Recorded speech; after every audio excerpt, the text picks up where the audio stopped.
ਵਾਹਿਗੁਰੂ ਸਾਹਿਬ JIO. ਇੱਕ ਓੰਕਾਰ ਸਤਨਾਮ ਕਰਤਾ ਪੁਰਖ ਨਿਰਭਉ ਨਿਰਵੈਰ ਅਕਾਲ ਮੂਰਤ ਅਜੂਨੀ ਸਹਿਬੰ ਗੁਰ ਪ੍ਰਸਾਦ। ਵਾਹਿਗੁਰੂ ਵਾਹਿਗੁਰੂ ਵਾਹਿਗੁਰੂ ਵਾਹਿਗੁਰੂ ਵਾਹਿਗੁਰੂ ਵਾਹਿਗੁਰੂ ਵਾਹਿਗੁਰੂ। ਵਾਹਿਗੁਰੂ ਜੀ ਕਾ ਖਾਲਸਾ ਵਾਹਿਗੁਰੂ ਜੀ ਕੀ ਫਤਿਹ। ਸਨਮਾਨਯੋਗ ਗੁਰੂ ਪਿਆਰੇ ਗੁਰੂ ਸਾਰੇ ਸਤਸੰਗੀਓ, ਆਪ ਸਾਰਿਆਂ ਨੂੰ ਅੱਜ ਦੀ ਇਸ ਗੁਰਮਤਿ ਕਲਾਸ ਵਿੱਚ ਜੀ ਆਇਆਂ। ਪੰਥ ਪ੍ਰਵਾਨਿਤ ਸਿੱਖ ਰਹਿਤ ਮਰਿਆਦਾ ਦੀ ਲੜੀਵਾਰ ਵਿਚਾਰ ਅਸੀਂ ਕਰ ਰਹੇ ਹਾਂ। ਉਸ ਲੜੀਵਾਰ ਵਿਚਾਰ ਵਿੱਚ ਅਸੀਂ ਕੱਲ ਸਧਾਰਨ ਪਾਠ, ਜਿਹਨੂੰ ਅਸੀਂ ਸਹਿਜ ਪਾਠ ਆਖਦੇ ਹਾਂ, ਉੱਥੇ ਤੱਕ ਵਿਚਾਰ ਅਸੀਂ ਕਰ ਚੁੱਕੇ ਹਾਂ। ਅੱਜ ਅਖੰਡ ਪਾਠ ਸਿਰਲੇਖ ਤੋਂ ਵਿਚਾਰ ਆਰੰਭ ਹੋਣੀ ਹੈ। ਤੋ ਆਓ ਆਪਾਂ ਇਸ ਰਹਿਤ ਮਰਿਆਦਾ ਦੀ ਵਿਚਾਰ ਆਰੰਭ ਕਰੀਏ। ਅਖੰਡ ਪਾਠ ਕਿਸੇ ਭੀੜ ਜਾਂ ਉਤਸ਼ਾਹ ਵੇਲੇ ਕੀਤਾ ਜਾਂਦਾ ਹੈ। ਇਹ ਤਕਰੀਬਨ 48 ਘੰਟੇ ਵਿੱਚ ਪੂਰਨ ਕੀਤਾ ਜਾਂਦਾ ਹੈ। ਇਸ ਵਿੱਚ ਪਾਠ ਲਗਾਤਾਰ ਬਿਨਾਂ ਰੋਕ ਦੇ ਕੀਤਾ ਜਾਂਦਾ ਹੈ। ਪਾਠ ਸਾਫ਼ ਤੇ ਸ਼ੁੱਧ ਹੋਵੇ। ਬਹੁਤ ਤੇਜ਼ ਪੜ੍ਹਨਾ, ਜਿਸ ਤੋਂ ਸੁਣਨ ਵਾਲਾ ਕੁਝ ਸਮਝ ਨਾ ਸਕੇ, ਗੁਰਬਾਣੀ ਦੀ ਨਿਰਾਦਰੀ ਹੈ। ਅੱਖਰ ਮਾਤਰ ਦਾ ਧਿਆਨ ਰੱਖ ਕੇ ਪਾਠ ਸ਼ੁੱਧ ਅਤੇ ਸਾਫ਼ ਕਰਨਾ ਚਾਹੀਏ, ਭਾਵੇਂ ਸਮਾਂ ਕੁਝ ਵਧੇਕ ਲੱਗ ਜਾਏ। ਤੋ ਇੱਥੇ ਇਹ ਵਿਚਾਰ ਕਰਨ ਤੋਂ ਪਹਿਲਾਂ ਮੈਂ ਜੋ ਸਿੱਖ ਰਹਿਤ ਮਰਿਆਦਾ 1936 ਦੇ ਵਿੱਚ ਛਪੀ ਸੀ ਪਹਿਲੀ, ਉਹਦੇ ਪੰਨਾ ਨੰਬਰ 7 ਦੇ ਉੱਤੇ, ਪੇਜ ਨੰਬਰ 7 ਦੇ ਉੱਤੇ, ਇੱਥੇ ਜਿੱਥੇ ਅੱਖਰ ਮਾਤਰ ਹੈ ਉਹਦੇ ਵਿੱਚ ਇਸ ਅੱਖਰ ਮਾਤਰਾ ਲਿਖਿਆ ਹੋਇਆ ਹੈ। ਔਰ ਜਾਪਦਾ ਵੀ ਇਹ ਹੈ ਵੀ ਮਾਤਰਾ ਦਾ ਜਿਹੜਾ ਅੱਖਰ ਮਾਤਰਾ ਹੀ ਹੋਣਾ ਚਾਹੀਦਾ ਹੈ, ਵੀ ਅੱਖਰਾਂ ਦਾ ਤੇ ਮਾਤਰਾ ਦਾ ਖਿਆਲ ਜਿਹੜਾ ਰੱਖ ਕੇ ਪਾਠ ਕਰਨਾ ਚਾਹੀਦਾ ਹੈ। ਅੱਖਰ ਮਾਤਰ ਸਿਰਫ ਇੱਕ ਤੇ ਲਾਗੂ ਹੁੰਦਾ, ਫਿਰ ਅੱਖਰ ਦਾ ਹੀ ਸਿਰਫ ਲਫ਼ਜ਼ ਹੋਣਾ ਚਾਹੀਦਾ ਸੀ। ਤੋ ਇੱਥੇ ਲਫ਼ਜ਼ ਜਦੋਂ ਇਹ ਬਾਅਦ ਵਿੱਚ ਬੀੜਾਂ ਛਪੀਆਂ, ਬਾਅਦ ਵਿੱਚ ਸਿੱਖ ਰਹਿਤ ਮਰਿਆਦਾ ਨੂੰ ਛਾਪਿਆ ਗਿਆ, ਤਾਂ ਉਹ ਮਾਤਰਾ ਦੀ ਥਾਂ ਤੇ ਅੱਖਰ ਮਾਤਰ ਦਾ ਜਿਹੜਾ ਸੀ ਇਹ ਧਿਆਨ ਰੱਖ ਕੇ ਪਾਠ ਜਿਹੜਾ ਲਿਖਣ ਦੀ ਗੱਲ ਕੀਤੀ ਗਈ ਹੈ। ਤੋ ਆਓ ਇਹਨੂੰ ਥੋੜ੍ਹੇ ਜਿਹੇ ਵਿਚਾਰ ਕਰੀਏ। ਪਹਿਲੀ ਮੱਧ ਹੈ, ਅਖੰਡ ਪਾਠ ਕਿਸੇ ਭੀੜ ਜਾਂ ਉਤਸ਼ਾਹ ਵੇਲੇ ਕੀਤਾ ਜਾਂਦਾ ਹੈ। ਪੰਥ ਵਿੱਚ ਇਹ ਸ਼ੁਰੂ ਤੋਂ ਇੱਕ ਮਰਿਆਦਾ ਚੱਲ ਰਹੀ ਹੈ, ਪਰ ਪਾਠੀ ਨਹੀਂ ਸੀ, ਮਰਿਆਦਾ ਸੀ। ਜਦੋਂ ਵੀ ਅਖੰਡ ਪਾਠ ਕਰਨਾ ਹੈ, ਉਹਨੂੰ ਸਮਝ ਕੇ ਵਿਚਾਰ ਕੇ ਬਾਣੀ ਨੂੰ ਸ਼ੁੱਧ ਤੇ ਸਪਸ਼ਟ ਪੜ੍ਹ ਕੇ, ਤਦ ਕਿ ਸੁਣਨ ਵਾਲਾ ਵੀ ਉਹਦੇ ਤੋਂ ਲਾਹਾ ਲੈ ਸਕੇ, ਇਸ ਹਿਸਾਬ ਨਾਲ ਕੀਤਾ ਜਾਂਦਾ ਸੀ। ਇਤਿਹਾਸਿਕ ਸਰੋਤਾਂ ਮੁਤਾਬਕ ਗੁਰੂ ਕਾਲ ਵੇਲੇ ਸ੍ਰੀ ਗੁਰੂ ਗ੍ਰੰਥ ਸਾਹਿਬ ਜੀ ਦਾ ਕੋਈ ਅਖੰਡ ਪਾਠ ਸਾਹਿਬ ਨਹੀਂ ਹੋਇਆ। ਇਤਿਹਾਸਕ ਸਰੋਤ ਇਹ ਦੱਸਦੇ ਹਨ ਕਿ ਗੁਰੂ ਕਲਗੀਧਰ ਪਾਤਸ਼ਾਹ ਜੀ ਦੇ ਜੋਤੀ ਜੋਤ ਸਮਾਉਣ ਤੋਂ ਲਗਭਗ 40 ਸਾਲ ਤੱਕ ਵੀ ਇਹ ਅਖੰਡ ਪਾਠ ਨਹੀਂ ਹੋਇਆ। ਜਾਂ ਇਉਂ ਕਹਿ ਲਈਏ ਕਿ ਪਹਿਲਾ ਅਖੰਡ ਪਾਠ ਛੋਟਾ ਘੱਲੂਘਾਰਾ, ਜਦੋਂ ਸਿੱਖਾਂ ਨੂੰ ਘੇਰ ਲਿਆ ਗਿਆ ਕਾਹਨੂੰਵਾਨੇ ਦੇ ਛੰਭ ਦੇ ਵਿੱਚ, ਆਸ-ਪਾਸ ਇੱਕ ਪਾਸੇ ਦਰਿਆ ਹੈ, ਇੱਕ ਪਾਸੇ ਤਪਦੀ ਹੋਈ ਰੇਤ ਹੈ। ਸ਼ਾਇਦ ਜੇ ਆਪ ਜੀ ਨੇ ਛੋਟੇ ਘੱਲੂਘਾਰੇ ਦਾ ਇਤਿਹਾਸ ਪੜ੍ਹਿਆ ਹੋਵੇ, ਇੰਨੀ ਜ਼ਿਆਦਾ ਤਪਦੀ ਹੋਈ ਰੇਤ ਸੀ ਕਿ ਸਿੰਘਾਂ ਨੇ ਆਪਣੀਆਂ ਢਾਲਾਂ ਨੂੰ ਰੇਤਾ ਦੇ ਉੱਤੇ ਗਰਮ ਕਰਕੇ ਰੋਟੀ ਪਾਣੀ ਪ੍ਰਸ਼ਾਦਾ ਬਣਾ ਲਿਆ ਸੀ। ਅੱਗ ਬਾਲਣ ਦਾ ਵੀ ਸਮਾਂ ਨਹੀਂ ਸੀ ਉਸ ਵੇਲੇ, ਇੰਨੀ ਜ਼ਿਆਦਾ ਉਸ ਵੇਲੇ ਸਖਤੀ ਲਖਪਤ ਰਾਏ ਤੇ ਉਹਨਾਂ ਦੇ ਵੱਲੋਂ ਕੀਤੀ ਗਈ ਸੀ। ਪਹਿਲਾ ਅਖੰਡ ਪਾਠ ਉਦੋਂ ਕਿ ਫੈਸਲਾ ਹੋਇਆ ਵੀ ਅਸੀਂ ਸ੍ਰੀ ਗੁਰੂ ਗ੍ਰੰਥ ਸਾਹਿਬ ਜੀ ਦਾ ਸੰਪੂਰਨ ਪਾਠ ਕਰ ਲਈਏ, ਸ਼ਹੀਦੀਆਂ ਤਾਂ ਪਾ ਜਾਣੀਆਂ ਨੇ, ਤੇ ਇੱਕ ਪਾਠ ਜਿਹੜਾ ਹੈ ਲਗਾਤਾਰ ਆਪਾਂ ਬੈਠ ਕੇ ਸੁਣ ਲਈਏ। ਸਿੰਘਾਂ ਨੇ ਫੈਸਲਾ ਕੀਤਾ। ਉਹ ਵੀ ਪਾਠ ਕੋਈ 48 ਘੰਟਿਆਂ ਤੋਂ ਨਹੀਂ ਸੀ ਹੋਇਆ। ਇਤਿਹਾਸਿਕ ਸਰੋਤਾਂ ਮੁਤਾਬਕ ਦਿਨਾਂ ਦੀ ਪੂਰੀ ਗਿਣਤੀ ਤਾਂ ਨਹੀਂ ਮਿਲਦੀ, ਪਰ ਕਿਹਾ ਜਾਂਦਾ ਹੈ ਕਿ ਤਕਰੀਬਨ 7 ਦਿਨ ਜਾਂ 8 ਦਿਨ ਲਾ ਕੇ ਉਹ ਪਾਠ ਜਿਹੜਾ ਸੀ ਕੀਤਾ ਗਿਆ ਸੀ, ਲਗਾਤਾਰ ਬਿਨਾਂ ਰੋਕਦੇ ਹੀ, ਪਰ ਟਾਈਮ ਇੰਨਾ ਲਾ ਕੇ।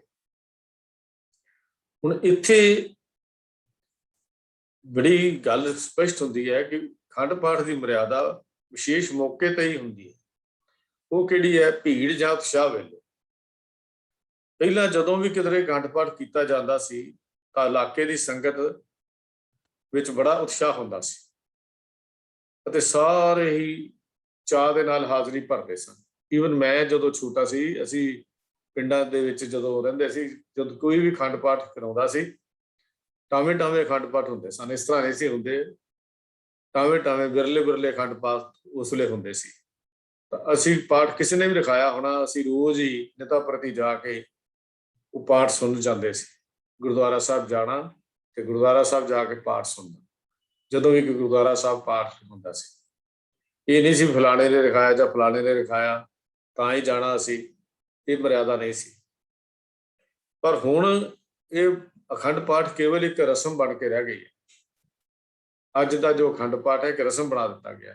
ਗੁਰੂ ਨਾਲ ਸੌਦਾ, ਗੁਰੂ ਨਾਲ ਵਪਾਰ। ਅੱਜ ਅਸੀਂ ਜਦੋਂ ਵੀ ਕਰਦੇ ਹਾਂ, ਬਾਬਾ ਜੀ ਆਹ ਕੰਮ ਕਰ ਦਿਓ, ਅਖੰਡ ਪਾਠ ਕਰਾਵਾਂਗੇ। ਬਾਬਾ ਜੀ ਫਲਾਣਾ ਕਿਉਂ ਪੂਰੀ ਕਰ ਦਿਓ, ਅਸੀਂ ਅਖੰਡ ਪਾਠ ਕਰਾਵਾਂਗੇ। ਹਰ ਚੀਜ਼ ਅਸੀਂ ਗੁਰੂ ਨਾਲ ਸੌਦਾ ਜਿਹਾ ਕਰਨ ਦੀ ਗੱਲ ਕਰਦੇ ਹਾਂ। ਹੁਣ ਕੇਵਲ ਇੱਕ ਰਸਮ, ਇੱਕ ਪਿਰਤ ਜੀ ਬਣ ਕੇ ਰਹਿ ਗਈ ਹੈ ਅਖੰਡ ਪਾਠ ਕਰਨ ਦੀ। ਅਖੰਡ ਪਾਠ ਦਾ ਉਹ ਜਿਹੜਾ ਮਨੋਰਥ ਸੀ ਉਹ ਪੂਰਾ ਨਹੀਂ ਹੋ ਰਿਹਾ। ਹੁਣ ਇਸ ਪਾਠ 'ਚ ਰਖਾਉਣ ਵਾਲੇ ਹੁਣ ਕੀ ਚੱਕਰ ਹੈ ਕਿ ਜਿਹੜੇ ਘਰਾਂ 'ਚ ਪਾਠ ਅਖੰਡ ਪਾਠ ਕਰਾਉਂਦੇ ਵੀ ਹੈ, ਉਹਨਾਂ ਪਰਿਵਾਰਾਂ ਦੀ ਸ਼ਮੂਲੀਅਤ ਵੀ ਨਹੀਂ ਹੁੰਦੀ। ਸਾਰਾ ਟੱਬਰ ਟੀਵੀ ਅੱਗੇ, ਬਾਬਾ ਜੀ ਨੇ ਇਕੱਲੇ ਵਾਲੀ ਇੱਕ ਕਵਿਤਾ ਸੀ, ਉਹੀ ਹਾਲਤ ਸਾਡੀ ਹੋਈ ਪਈ ਹੈ। ਇੱਕ ਪਾਸੇ ਘਰ 'ਚ ਟੀਵੀ ਚੱਲਦਾ ਹੁੰਦਾ, ਦੂਜੇ ਪਾਸੇ ਅਸੀਂ ਅਖੰਡ ਪਾਠ, ਪਾਠੀ ਵਿਚਾਰਾ ਇਕੱਲਾ ਪਾਠ ਕਰ ਰਿਹਾ ਹੁੰਦਾ। ਇੱਥੋਂ ਤੱਕ ਵੀ ਨਿਗਾਰ ਆ ਚੁੱਕਾ ਹੈ ਵੀ ਇੱਕ ਪਾਸੇ ਗੁਰੂ ਗ੍ਰੰਥ ਸਾਹਿਬ ਜੀ ਦਾ ਅਖੰਡ ਪਾਠ ਹੋ ਰਿਹਾ ਹੁੰਦਾ ਹੈ ਔਰ ਦੂਜੇ ਪਾਸੇ ਨਸ਼ਿਆਂ ਦੀ ਵਰਤੋਂ ਵੀ ਹੁੰਦੀ ਹੋਈ ਹੈ। ਸ਼ਰਾਬ ਆਦਿਕ ਨਸ਼ੇ ਵੀ ਵਰਤੇ ਜਾ ਰਹੇ ਹੁੰਦੇ ਹਨ। ਇਹਨਾਂ ਨਿਗਾਰ ਜਿਹੜਾ ਹੈ ਉਹ ਆ ਚੁੱਕਾ ਹੈ ਕੌਮ ਦੇ ਵਿੱਚ। ਇੱਕ ਰਸਮ ਜੀ ਬਣਾ ਕੇ ਰੱਖ ਦਿੱਤੀ ਹੈ।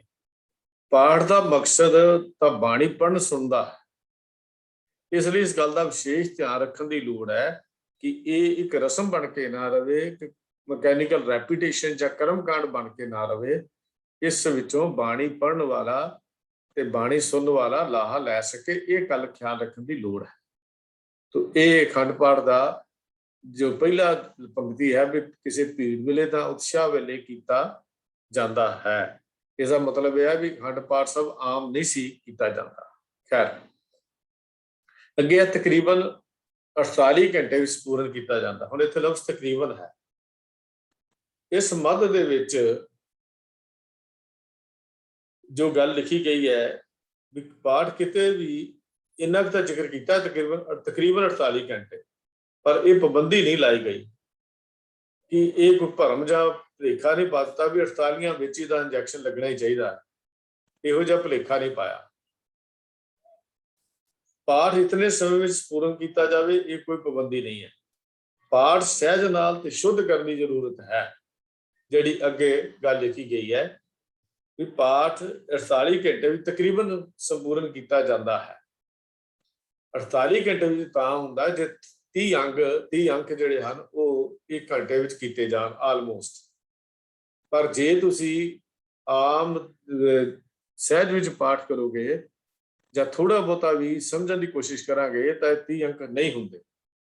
ਹਾਂ, ਕਰਨ ਵਾਲੇ ਤਾਂ 40 ਵੀ ਕਰ ਦਿੰਦੇ ਆ, ਕਰਨ ਵਾਲੇ ਤਾਂ 60 ਵੀ ਕਰ ਦਿੰਦੇ ਨੇ। ਕੋਈ ਐਕਸਪ੍ਰੈਸ ਹੈ, ਕੋਈ ਸ਼ਤਾਬਦੀ ਹੈ, ਕੋਈ ਇੱਦਾਂ ਪਲੇਨ ਦੀ ਫਲਾਈਟ ਡਾਇਰੈਕਟ ਹੈ, ਕੋਈ ਰੁਕ ਕੇ ਜਾਂਦੀ ਹੈ। ਕੋਈ ਸਿਸਟਮ ਇਹੋ ਜਿਹਾ ਬਣ ਗਿਆ। लेकिन जे तुसी घर च भी आपां पाठ सहज पाठ करते हैं, सधारण पाठ करते हैं, तो करके देखो तुसी बड़े आराम नाल अगर तुसी पाठ करोगे 20 अंक जिहड़े आ तकरीबन तो हुंदे आ। इस तो ज्यादा अंक तुसी वो भी बड़े, ये कह लो भी बहुत हौली नहीं, 20 अंक जिहड़े ने बड़े नॉर्मल जी स्पीड दे नाल हो जाते हुंदे आ। पर जे तुसी 30 करने आ फिर तुहानूं स्पीड थोड़ी जी तेज रखनी पेगी ते तां हुंदे आ। तो ये पाबंदी नहीं है कि असीं ये पाठ इन्ने घंटिਆਂ ਵਿੱਚ ਹੀ पूर्ण करना है। तो भरम ਦਾ ਜਿਹੜਾ ਹੈ ਰੱਖਣ ਦੀ ਜ਼ਰੂਰਤ ਨਹੀਂ, ਪਾਠ ਸ਼ੁੱਧ ਤੇ ਸਪਸ਼ਟ ਹੋਣਾ ਜ਼ਰੂਰੀ ਹੈ। ਇਸ ਪਾਠ ਵਿੱਚ ਲਗਾਤਾਰ ਬਿਨਾਂ ਰੋਕਦੇ ਕੀਤਾ, ਇਸ ਵਿੱਚ ਪਾਠ ਲਗਾਤਾਰ ਬਿਨਾਂ ਰੋਕਦੇ ਕੀਤਾ ਜਾਂਦਾ ਹੈ। ਪਾਠ ਸਾਫ਼ ਤੇ ਸ਼ੁੱਧ ਹੋਵੇ। ਹੁਣ ਗੱਲ ਸਾਰੀ ਇਹ ਸਮਝਣ ਵਾਲੀ ਹੈ। ਇਸ ਤੋਂ ਅੱਗੇ ਆਏਗਾ ਬਹੁਤ ਤੇਜ਼ ਪੜ੍ਹਨਾ, ਜਿਸ ਤੋਂ ਸੁਣਨ ਵਾਲਾ ਕੁਝ ਸਮਝ ਨਾ ਸਕੇ, ਗੁਰਬਾਣੀ ਦੀ ਨਰਾਦਰੀ ਹੈ। ਫਿਰ ਅੱਖਰ ਮਾਤਰ ਦਾ ਧਿਆਨ ਰੱਖ ਕੇ ਪਾਠ ਸ਼ੁੱਧ ਤੇ ਸਾਫ਼ ਕਰਨਾ ਚਾਹੀਏ। ਇੱਥੇ ਅੱਖਰ ਮਾਤਰ ਦਾ ਧਿਆਨ ਰੱਖਣ ਦੀ ਜਿਹੜੀ ਹਦਾਇਤ ਆ ਨਾ, ਇਹ ਬੜੀ ਜ਼ਰੂਰੀ ਹੈ। ਹੁਣ ਕਈ ਵਾਰੀ ਕੀ ਹੁੰਦਾ, ਜਦੋਂ ਅਸੀਂ ਤੇਜ਼ ਕੋਈ ਚੀਜ਼ ਪੜ੍ਹਦੇ ਆ ਤਾਂ ਅਸੀਂ ਉਹਨੂੰ ਠੀਕ ਸ਼ੁੱਧ ਵੀ ਨਹੀਂ ਪੜ੍ਹਦੇ, ਉਵੇਂ ਅੱਗੇ ਪਾਰ ਕਰ ਜਾਂਦੇ ਆ। ਪਰ ਜਦੋਂ ਅਸੀਂ ਆਰਾਮ ਨਾਲ ਪੜਾਂਗੇ, ਇੱਕ ਤਾਂ ਪਾਠ ਸ਼ੁੱਧ ਹੋਏਗਾ ਤੇ ਦੂਜਾ ਸਾਡੇ ਉਹਦੀ ਸਮਝਣ ਦਾ ਦਾਇਰਾ ਸਾਡਾ ਵੱਧ ਜਾਏਗਾ। ਪਾਠ ਦਾ ਮਕਸਦ ਸਮਝਣਾ ਹੈ। ਇੱਥੇ ਇਸ ਗੱਲ ਦਾ ਖਿਆਲ ਰੱਖਿਆ ਗਿਆ ਹੈ ਕਿ ਅੱਖਰ ਮਾਤਰ ਦਾ ਧਿਆਨ ਰੱਖ ਕੇ ਪਾਠ ਕਰਨਾ ਚਾਹੀਦਾ। ਜਿਵੇਂ ਅਰਥ ਬਹੁਤ ਸਮਝਣ ਲੱਗਿਆ, ਕੁਝ ਚੀਜ਼ਾਂ ਦੇ ਉੱਤੇ ਅਸੀਂ ਬਿੰਦੀ ਨਾਲ ਉਚਾਰਨ ਕਰਦੇ ਹਾਂ ਤੇ ਕੁਝ ਚੀਜ਼ਾਂ ਬਿਨਾਂ ਬਿੰਦੀ ਤੋਂ ਉਚਾਰਨ ਹੋ ਜਾਂਦੀਆਂ ਨੇ। ਇਹਨਾਂ ਚੀਜ਼ਾਂ ਦਾ ਧਿਆਨ ਰੱਖ ਕੇ ਹੀ ਸਾਨੂੰ ਇਸ ਆਪਣਾ ਪਾਠ ਜਿਹੜਾ ਹੈ ਉਹ ਕਰਨਾ ਚਾਹੀਦਾ ਹੈ। ਇਹ ਮੱਤ ਦੱਸਦੀ ਹੈ ਵੀ ਸਿੱਖੀ ਇੱਕ ਪਰਿਵਾਰ ਹੈ। ਪਰਿਵਾਰ ਵੀ ਸੰਗਤੀ ਰੂਪ ਧਾਰਨ ਕਰ ਲੈਂਦਾ ਹੈ। ਜਦੋਂ ਸਾਰੇ ਮਿਲ ਕੇ ਗੁਰਬਾਣੀ ਦਾ ਪਾਠ ਕਰਦੇ ਹਨ ਤਾਂ ਇਹ ਸੰਗਤ ਬਣ ਜਾਂਦੀ ਹੈ। ਸਿੱਖੀ ਇੱਕ ਪਰਿਵਾਰ ਹੈ, ਗੁਰਬਾਣੀ ਵਪਾਰ ਨਹੀਂ ਹੈ। ਮੈਂ ਫਿਰ ਬੇਨਤੀ ਦੁਹਰਾ ਰਿਹਾ, ਗੁਰਬਾਣੀ ਵਪਾਰ ਨਹੀਂ ਹੈ। ਜੇ ਅਖੰਡ ਪਾਠ ਸਾਹਿਬ ਰੱਖਣਾ ਲਾਜ਼ਮੀ ਹੈ ਤਾਂ ਫਿਰ ਸਾਰਾ ਪਰਿਵਾਰ ਰਲ ਕੇ ਕਰੇ। ਇਹਦੇ ਵਿੱਚ ਪਾਠੀਆਂ ਨੂੰ ਕਰਾਉਣ ਦੀ ਮਨਾਹੀ ਨਹੀਂ ਕੀਤੀ ਗਈ, ਪਰ ਪੜ੍ਹ ਕੇ ਦੇਖੋ ਤੁਸੀਂ ਉਹਦਾ ਮੱਧ ਨੂੰ ਪੜ੍ਹੀਏ, ਇੱਥੇ ਕੋਈ ਪਾਬੰਦੀ ਨਹੀਂ, ਅੱਗੇ ਜਾ ਕੇ ਆ ਜਾਏਗਾ, ਪਾਬੰਦੀ ਨਹੀਂ ਕੀਤੀ। ਪਰ ਜੇ ਪਰਿਵਾਰ ਰਲ ਕੇ ਪਾਠ ਕਰੇ ਤਾਂ ਉਸ ਪਾਠ ਦਾ ਲਾਹਾ ਅਸੀਂ ਲੈ ਸਕਦੇ ਹਾਂ। ਜੇ ਪਾਠ ਦੇ ਜੀ, ਘਰ ਦੇ ਜੀ ਬੈਠ ਕੇ ਪਾਠ ਸੁਣਨ ਤਾਂ ਉਹਦਾ ਲਾਭ ਸਾਨੂੰ ਮਿਲ ਸਕਦਾ ਹੈ। ਗੁਰੂ ਦੀ ਬਾਣੀ ਪੜ੍ਹਨ ਵਾਲਾ ਤੇ ਗੁਰੂ ਦੀ ਬਾਣੀ ਸਰਵਣ ਕਰਾਉਣ ਵਾਲਾ ਇਹ ਇੱਕ ਗੁਰਮਤਿ ਦਾ ਹਿੱਸਾ ਹੈ। ਗਾਵੀਆ ਸੁਣੀਆ ਮਨ ਰੱਖੀਏ ਭਾਓ, ਸੁਣਨ ਦੀ ਗੱਲ ਵੀ ਕੀਤੀ ਗਈ ਹੈ, ਗਾਉਣ ਦੀ ਗੱਲ ਵੀ ਕੀਤੀ ਗਈ ਹੈ। ਇੱਥੇ ਸੁਣਨ ਸਰੋਤੇ ਦੀ ਗੱਲ ਵੀ ਹੈ, ਦੂਜੇ ਦੀ ਗੱਲ ਵੀ ਹੈ। ਇੱਥੇ ਇਹ ਨਹੀਂ ਹੈ ਵੀ ਪਾਠ ਕਰਨ ਵਾਲਾ ਹੀ ਸਿਰਫ ਪਾਠ ਦਾ ਫਲ ਲੈ ਲਏਗਾ। ਪਾਠ ਸੁਣਨ ਵਾਲੇ ਨੂੰ ਵੀ ਅਗਰ ਪਾਠ ਸਮਝ ਕੇ ਵਿਚਾਰ ਕੇ ਆਪਣੇ ਜੀਵਨ ਦਾ ਹਿੱਸਾ ਬਣਾ ਲਏਗਾ ਤੇ ਉਹਦਾ ਫਲ ਜਿਹੜਾ ਹੈ ਅਵਸ਼ ਉਹਦਾ ਵੀ ਮਿਲਦਾ ਹੈ। ਇੱਥੇ ਅਖੰਡ ਪਾਠ ਕਰਨ ਦੀ ਜਿਹੜੀ ਮਰਿਆਦਾ ਲਿਖੀ ਗਈ ਹੈ ਉਹਦੇ ਵਿੱਚ ਸਪਸ਼ਟ ਇਹੋ ਹੀ ਗੱਲ ਲਿਖੀ ਹੈ ਕਿ ਇਸ ਨੂੰ ਜਿਹੜਾ ਅਖੰਡ ਪਾਠ ਦਾ ਇਹ ਵਿਧਾਨ ਜਿਹੜਾ ਦੱਸਿਆ ਗਿਆ ਹੈ ਵੀ ਗੁਰਬਾਣੀ ਅੱਖਰ ਮਾਤਰ ਦਾ ਧਿਆਨ ਰੱਖ ਕੇ ਪਾਠ ਸ਼ੁੱਧ ਤੇ ਸਾਫ਼ ਕਰਨਾ ਚਾਹੀਏ, ਭਾਵੇਂ ਸਮਾਂ ਕੁਝ ਵਧੀਕ ਲੱਗ ਜਾਏ। तो इतने समय की कोई पाबंदी नहीं है। फिर एक होर भी अखंड पाठ साहब की मर्यादा बारे श्रोमणी गुरुद्वारा प्रबंधक कमेटी का एक होर फैसला बड़ा महत्वपूर्ण है। 27 मई 1997 ਨੂੰ श्रोमणी कमेटी ਦੇ ਸਮੂਹ ਗੁਰਦੁਆਰਾ ਸਾਹਿਬ ਦੇ ਮੈਨੇਜਰਾਂ ਨੂੰ ਇੱਕ ਪੱਤਰ ਜਾਰੀ ਕੀਤਾ ਸੀ। 27 ਮਈ 1997 ਨੂੰ ਉਸ ਪੱਤਰ 'ਚ ਲਿਖਿਆ ਸੀ ਕਿ ਕਈ ਵਾਰ ਇੱਕ ਹੀ ਕਮਰੇ ਵਿੱਚ ਵੱਧ ਤੋਂ ਵੱਧ ਇਕੱਠੇ ਗੁਰੂ ਗ੍ਰੰਥ ਸਾਹਿਬ ਪ੍ਰਕਾਸ਼ ਕਰਕੇ ਅਖੰਡ ਪਾਠ ਕਰਵਾ ਦਿੱਤੇ ਜਾਂਦੇ ਹਨ, ਜੋ ਕਿਸੇ ਤਰ੍ਹਾਂ ਵੀ ਉਚਿਤ ਨਾ ਹੋਣ ਤੋਂ ਛੁੱਟ ਸਿੱਖ ਰਹਿਤ ਮਰਿਆਦਾ ਦੀ ਵੀ ਉਲੰਘਣਾ ਹੈ, ਉਸ ਰਹਿਤ ਮਰਿਆਦਾ ਦੇ ਵੀ ਉਲਟ ਹੈ। ਇਸ ਉਪਰੰਤ ਹਦਾਇਤ ਜਾਰੀ ਕੀਤੀ ਗਈ ਕਿ ਕਿਸੇ ਵੀ ਹਾਲਤ ਵਿੱਚ ਇੱਕ ਤੋਂ ਵੱਧ ਸ੍ਰੀ ਗੁਰੂ ਗ੍ਰੰਥ ਸਾਹਿਬ ਜੀ ਦੇ ਪ੍ਰਕਾਸ਼ ਨਾ ਕੀਤੇ ਜਾਣ। ਜੇਕਰ ਵਧੇਰੇ ਪਾਠਾਂ ਦੀ ਜ਼ਰੂਰਤ ਹੋਵੇ ਤਾਂ ਬਕਾਇਦਾ ਵੱਖਰੇ ਵੱਖਰੇ ਕਮਰੇ ਜਾਂ ਕੈਬਨ ਤਿਆਰ ਕਰਕੇ ਅਖੰਡ ਪਾਠਾਂ ਲਈ ਪੱਕੇ ਤੌਰ ਤੇ ਪ੍ਰਬੰਧ ਜਿਹੜਾ ਹੈ ਉਹ ਕਰਵਾ ਦਿੱਤਾ ਜਾਏ ਜਾਂ ਕਰ ਲਿਆ ਜਾਏ। ਤੋ ਇਹ ਹਦਾਇਤ ਵੀ ਜਾਰੀ ਹੈ, ਪਰ ਅਸੀਂ ਹੁਣ ਦੇਖਦੇ ਹਾਂ 20-20, 30, 100 ਪਾਠ, 101 ਅਖੰਡ ਪਾਠ ਇੱਕੋ ਕਮਰੇ 'ਚ ਗੁਰੂ ਗ੍ਰੰਥ ਸਾਹਿਬ ਦੇ ਪ੍ਰਕਾਸ਼ ਕਰਕੇ, ਮੂੰਹਾਂ ਦੇ ਉੱਤੇ ਕੱਪੜੇ ਬੰਨੇ ਹੁੰਦੇ ਆ ਤੇ ਇੱਕ ਬੰਦਾ ਪਾਠ ਕਰਦਾ, ਉਹਦੀ ਵੀ ਸਮਝ ਨਹੀਂ ਆਉਂਦੀ ਜਿਹੜਾ ਪਾਠ ਕਰ ਰਿਹਾ ਹੁੰਦਾ। ਹੁਣ ਤੁਸੀਂ ਆਪ ਹੀ ਅੰਦਾਜ਼ਾ ਲਾ ਲਓ ਕਿ ਪੀੜੇ ਦੇ ਜਿੱਥੇ ਪ੍ਰਕਾਸ਼ ਹੁੰਦਾ ਉਹ ਜੁੜੇ ਹੋਏ ਹੁੰਦੇ ਆ ਨਾਲ ਨਾਲ। ਇੱਕ ਪਾਠੀ ਬੋਲਦਾ ਹੋਵੇ, ਦੂਜਾ ਪਾਠੀ ਕਰ ਕਿਵੇਂ ਸਕਦਾ? ਉਹਦੇ ਅੰਦਾਜ਼ਾ ਲਾ ਕੇ ਦੇਖ ਲਓ, ਆਪਣਾ ਸੋਚ ਕੇ ਕਰ ਦੇਖ ਲਓ, ਵਿਚਾਰ ਕਰਕੇ ਦੇਖ ਲਓ। ਇਹ ਇੱਕ ਨਰੋਲ ਉਲੰਘਣਾ ਹੈ ਜਿਹੜੀ SGPC ਨੇ 1997 ਦੇ ਵਿੱਚ ਇੱਕ ਪੱਤਰ ਜਾਰੀ ਕੀਤਾ ਸੀ। ਇੱਕ ਮੁੱਦਾ ਹੋਰ ਆਉਂਦਾ, 13 ਮਈ 1943 ਨੂੰ ਧਾਰਮਿਕ ਸਲਾਹਕਾਰ ਕਮੇਟੀ ਦੀ ਜਿਹੜੀ ਮੀਟਿੰਗ ਹੋਈ ਸੀ, ਇਕੱਤਰਤਾ ਹੋਈ ਸੀ, ਉਸ ਵਿੱਚ ਇੱਕ ਨਰੂਬੀ ਦੀ ਸੰਗਤ ਵਿੱਚੋਂ ਇੱਕ ਭੇਜਿਆ ਗਿਆ ਸੀ ਮਤਾ। ਉਹਦੇ ਸੀ ਵੀ ਬਹੁਤੇ ਸੱਜਣਾ ਵੱਲੋਂ ਅਖੰਡ ਪਾਠ ਇੱਕ ਹੋ ਸਕਦਾ ਹੈ। ਸਿੰਘ ਸਭਾ ਨਰੋਬੀ ਦੀ ਪੱਤਰਕਾਰ ਜਿਸ ਤਰ੍ਹਾਂ ਹੀ ਉਹਨਾਂ ਪੁੱਛ ਕੀਤੀ ਸੀ ਕਿ ਬਹੁਤੇ ਸੱਜਣਾ ਵੱਲੋਂ ਇੱਕ ਅਖੰਡ ਪਾਠ ਹੋ ਸਕਦਾ ਹੈ, ਪੇਸ਼ ਹੋ ਕੇ ਪ੍ਰਵਾਨ ਹੋਇਆ ਕਿ ਇਹ ਗੱਲ ਪਾਠ ਕਰਵਾਉਣ ਵਾਲੇ ਪ੍ਰੇਮੀਆਂ ਦੀ ਮਨਸ਼ਾ ਤੇ ਨਿਰਭਰ ਹੈ, ਉਹ ਇੱਕ ਅਖੰਡ ਪਾਠ ਵੀ ਹੋ ਸਕਦਾ ਹੈ। ਤੋ ਇਸੇ ਇਹ ਨਹੀਂ ਵੀ 10 ਬੰਦੇ ਵੱਖਰਾ ਵੱਖਰਾ ਪਾਠ ਕਰਾਉਣ, ਸਾਰੀ ਸੰਗਤ ਵੱਲੋਂ ਇੱਕ ਅਖੰਡ ਪਾਠ ਵੀ ਕਰਵਾਇਆ ਜਾ ਸਕਦਾ ਹੈ। ਇਹ ਗੱਲ ਬੜੀ ਸਪਸ਼ਟ ਹੈ ਵੀ ਅਖੰਡ ਪਾਠ ਵੱਖ-ਵੱਖ ਕਰਵਾਉਣ ਦੀ ਬਜਾਏ ਸ਼ਰਧਾਲੂਆਂ ਵੱਲੋਂ ਇੱਕ ਅਖੰਡ ਪਾਠ ਕਰਾਉਣਾ ਹੀ ਮਰਿਆਦਾ ਦੇ ਅਨੁਕੂਲ ਹੈ, ਮਰਿਆਦਾ ਦੇ ਅਨੁਰੂਪ ਹੈ।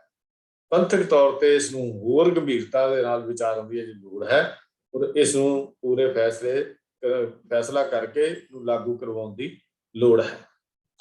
ਤੋ ਇੱਥੇ ਇੱਕ ਮੈਨੂੰ ਛੋਟੀ ਜਿਹੀ ਗੱਲ ਯਾਦ ਆਉਂਦੀ ਹੈ। ਪਟਨਾ ਸਾਹਿਬ ਦੇ ਹੈਡ ਗ੍ਰੰਥੀ ਹੁੰਦੇ ਸਨ ਭਾਈ ਮਾਨ ਸਿੰਘ ਜੀ। ਕਾਫੀ ਮੈਂ ਪੁਰਾਣੀ ਗੱਲ ਕਰ ਰਿਹਾ, ਛੋਟਾ ਸੀ ਮੈਂ ਜਦੋਂ ਅਸੀਂ ਪਟਨਾ ਸਾਹਿਬ ਗਏ ਸੀ ਤੇ ਮੈਨੂੰ ਜਾਣ ਦਾ ਮੌਕਾ ਮਿਲਿਆ। ਉਹਨਾਂ ਨੇ ਅਕਸਰ ਇੱਕ ਗੱਲ ਕਿਹਾ ਕਹਿੰਦੇ ਸੀ, ਭਾਈ ਮਾਨ ਸਿੰਘ ਜੀ ਕਹਿੰਦੇ ਸੀ, ਅਖੰਡ ਪਾਠ का फल मिलेगा या नहीं ये तो कलगियां वाला ही जानता है।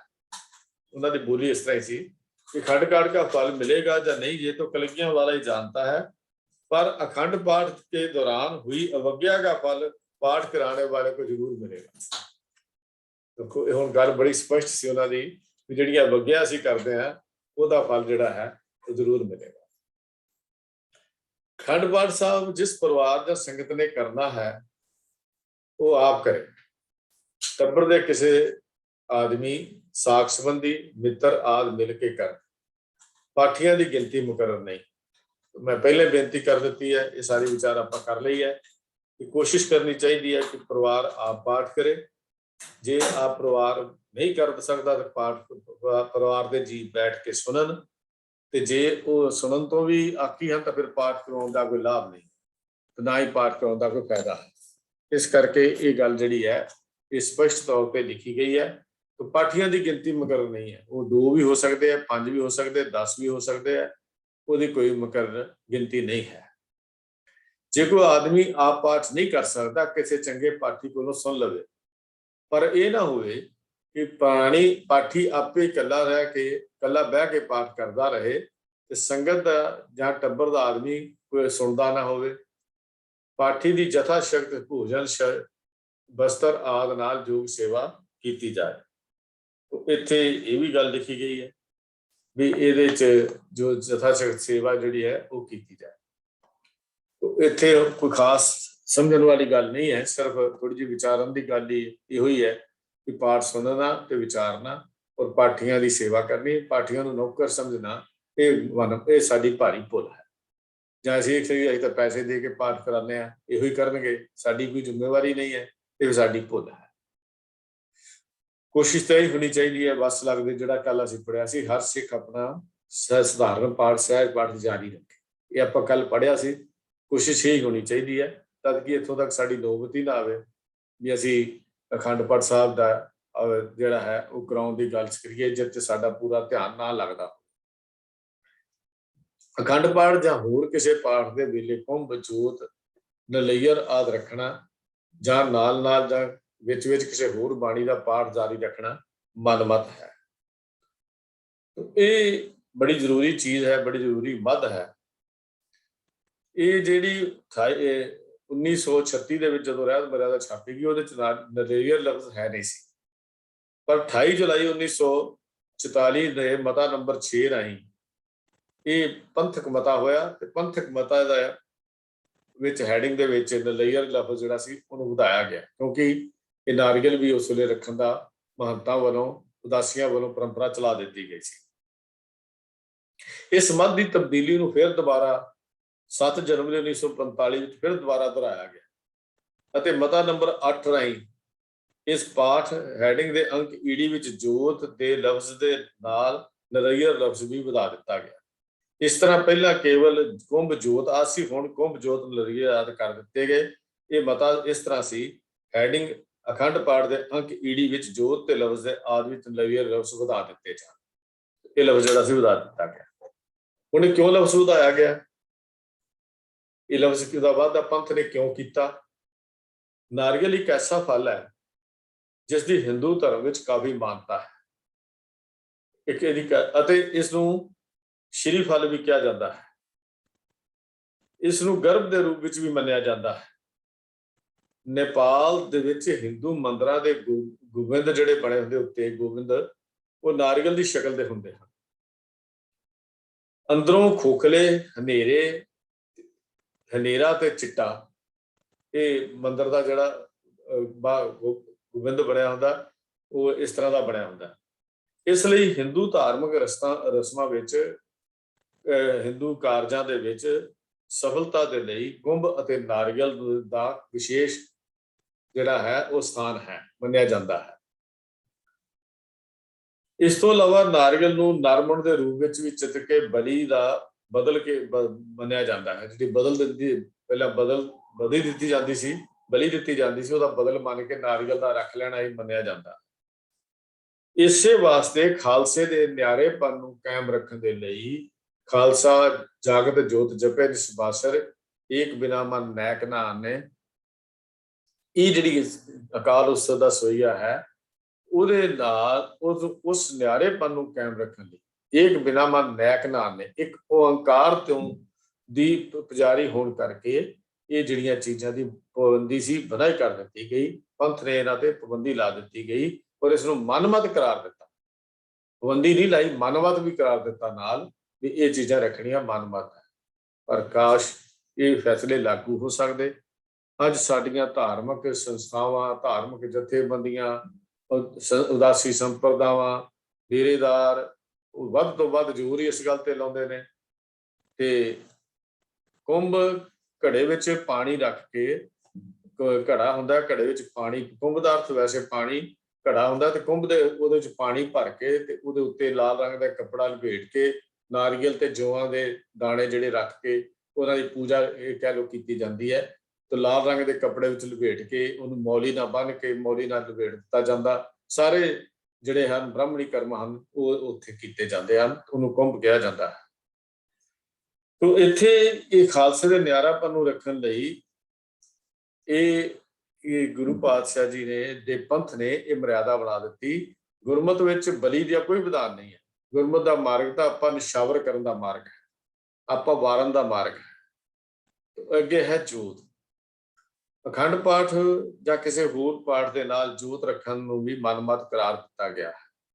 ਜੋਤ ਮਤਲਬ ਘਿਓ ਦਾ ਦੀਵਾ ਜਿਹਾ ਬਾਲ ਕੇ ਉਹਦੇ ਰੱਖ ਦੇਣੀ। ਅਗਨੀ ਦੀ ਪੂਜਾ ਦਾ ਇੱਕ ਇਹ ਸੂਚਕ ਹੈ। ਅਗਨੀ ਦੀ ਪੂਜਾ ਦਾ ਅੱਗ, ਪਾਣੀ, ਅਨਾਜ ਦੀ ਪੂਜਾ, ਇਹਨਾਂ ਦੀਆਂ ਪੂਜਾ ਜਿਹੜੀਆਂ ਅਸਲ ਵਿੱਚ ਇਹ ਸਾਰਾ ਉਹਨਾਂ ਦਾ ਪੂਜਾ। ਔਰ ਜਿਹੜੀ ਨਾਰੀਅਲ ਹੈ ਉਹ ਬਲੀ ਦਾ ਸੂਚਕ ਹੈ। ਇਹ ਚੀਜ਼ਾਂ ਜਿਹੜੀਆਂ ਹਨ ਸਿੱਖੀ ਧਰਮ ਦੇ ਨਿਆਰੇਪਨ ਨੂੰ ਸੱਟ ਮਾਰਦੀਆਂ ਹਨ। ਇਹ ਸਿੱਖ ਰਹਿਤ ਮਰਿਆਦਾ ਮੁਤਾਬਕ ਸ੍ਰੀ ਅਖੰਡ ਪਾਠ ਸਾਹਿਬ ਦੇ ਵਿੱਚ ਜਾਂ ਨਾਲ ਨਾਲ ਕਿਸੇ ਹੋਰ ਬਾਣੀ ਦਾ ਪਾਠ ਕਰਨਾ ਵੀ ਮਨਮਤ ਹੈ।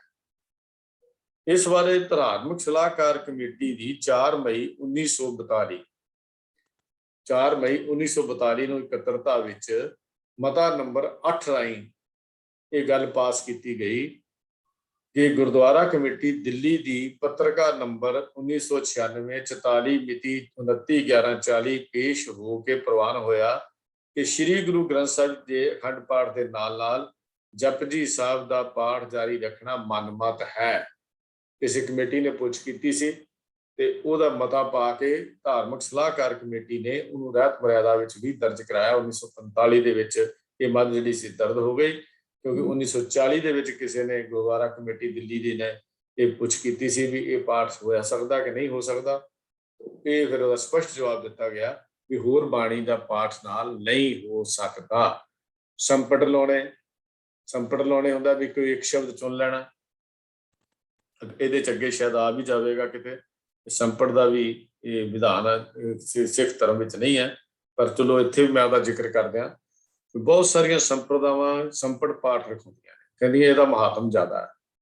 ਉਹਦੇ ਵਿੱਚ ਕਰਦੇ ਕੀ है, एक शब्द चुन लेंदे है, पहला गुरु ग्रंथ साहब का एक शब्द पढ़िया, फिर वो शब्द ਨੂੰ संपट लाता, फिर पढ़ लिया, फिर गुरु ग्रंथ साहब चो एक शब्द पढ़िया, फिर ਉਹਦਾ संपट लाया, वो शब्द पढ़िया, फिर ਉਹਨੂੰ ਲਾਇਆ, फिर इदा पढ़िया, सारा पाठ इदा ही किया जाता।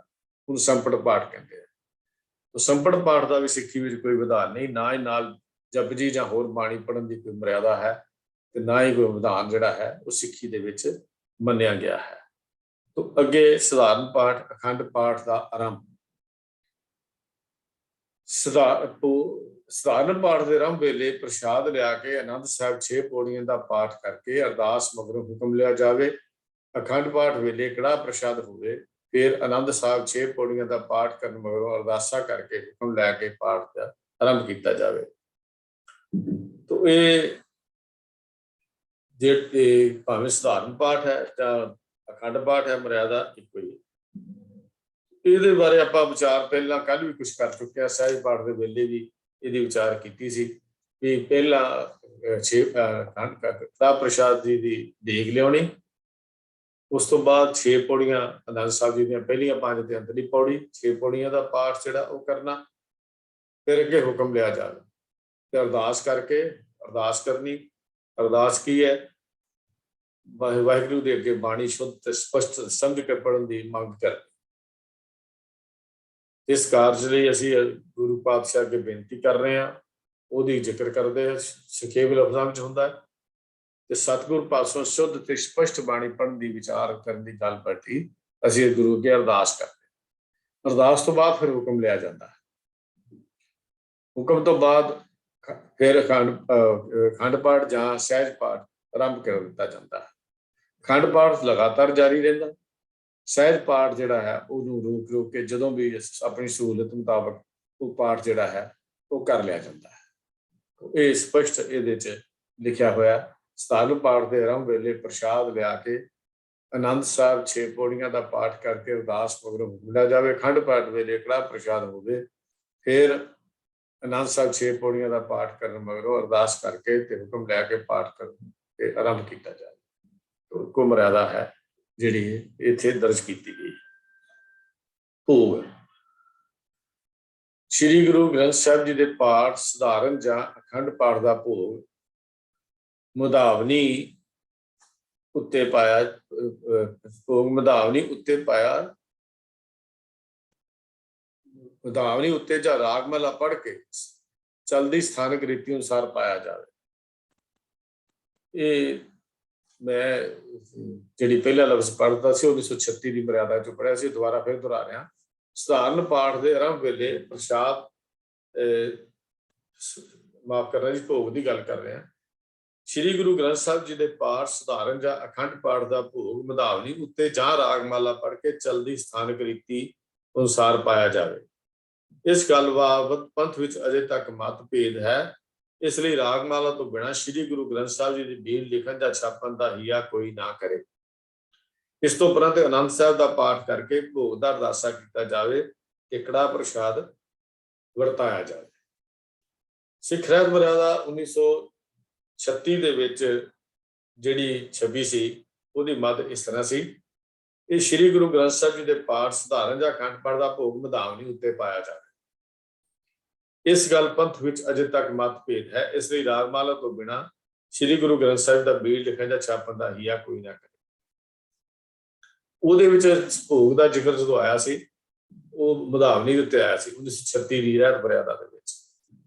ਪਰ ਇਹਦੇ ਚ ਨਾਲ ਉਹ ਚ ਵੀ ਦਰਜ ਕੀਤਾ ਗਿਆ ਸੀ ਵੀ ਰਾਗਮਾਲਾ ਬਾਰੇ ਪੰਥ ਚ ਮਤਭੇਦ ਹੈ, ਭੋਗ ਭਾਵੇਂ ਮਧਾਵਨੀ ਤੇ ਹੀ ਪਾਇਆ ਜਾਣਾ, ਭਾਵ ਨਾਨਕ ਨਾਮ ਮਿਲੇ ਤਾਂ ਜੀਵਾ ਤਨ ਮਨ ਥੀ ਹਰਿਆ ਤੇ ਪਾਇਆ ਜਾਂਦਾ, ਪਰ ਬੀੜ ਲਿਖਣ ਦਾ ਛਾਪਣ ਦਾ ਵਹੀਆ ਰਾਗਮਾਲਾ ਤੋਂ ਬਗੈਰ ਨਾ ਕਰੇ।